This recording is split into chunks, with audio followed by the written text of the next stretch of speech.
He said that I talk about winning. Like I say in my sleep, like we're gonna win.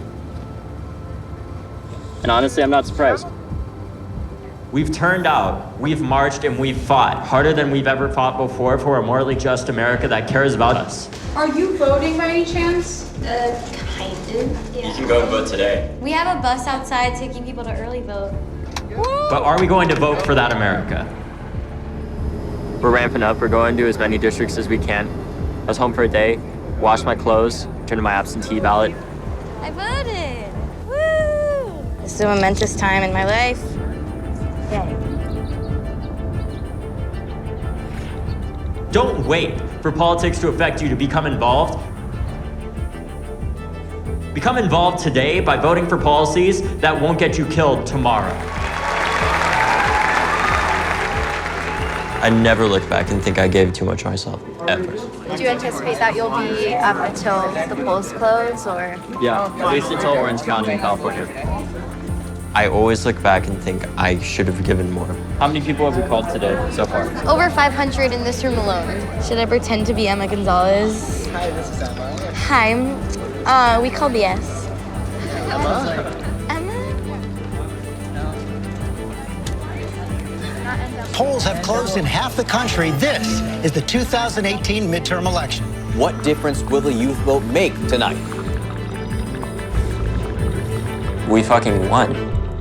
Young voters showed up at the polls at historic rates this midterm Early election. voting jumped 188%. We did have one of the highest youth voter turnouts in American history. Hi, David. How are you? You know, just adjusting as usual to the chaos that is life in 2020 and the past 4 years. It feels like 2020 is just like the cherry on top of the shit pie that has been every year since 2016.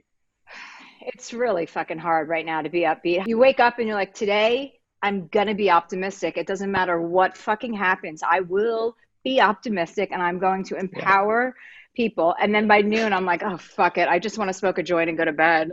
Yep. You know, it's just relentless. But I think I am optimistic about the whole thing. I think overall that, you know, I hope we'll be okay and that we can, you know, start to make some real change. Yeah. I think we will.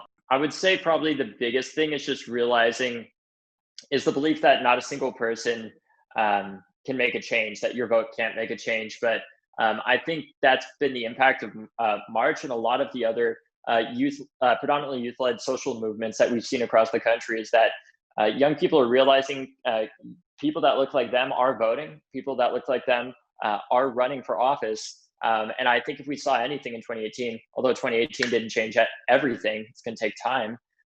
We saw the election of a significantly younger and more diverse Congress, I would argue in part because young people turned out to vote. And one thing I always remind myself of is the fact that a lot of the things that work against young people, a lot of the things that work against progress in this country are not a product of one election. They're a product of many elections, and they're a product of a long chess game. Yeah, and I love everything you're saying, and I couldn't obviously agree with you more. But to piggyback a little bit on what you said, change doesn't happen in a day or in a year, but it does happen.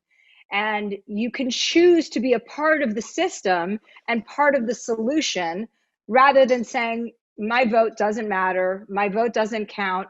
That's not a good way to go through life at all, period, if you're that dejected. You know, and I understand many people have been made to feel that way. But the way to take your power back is to say, to fuck that. Like, no, my vote matters. My voice matters. I'm empowered because I empower myself. Right. And I think that's the message we want to get across, because you can't sit out an election and expect change to happen and just sit there and bitch about the system. You can bitch about the system, but you better get involved in the system.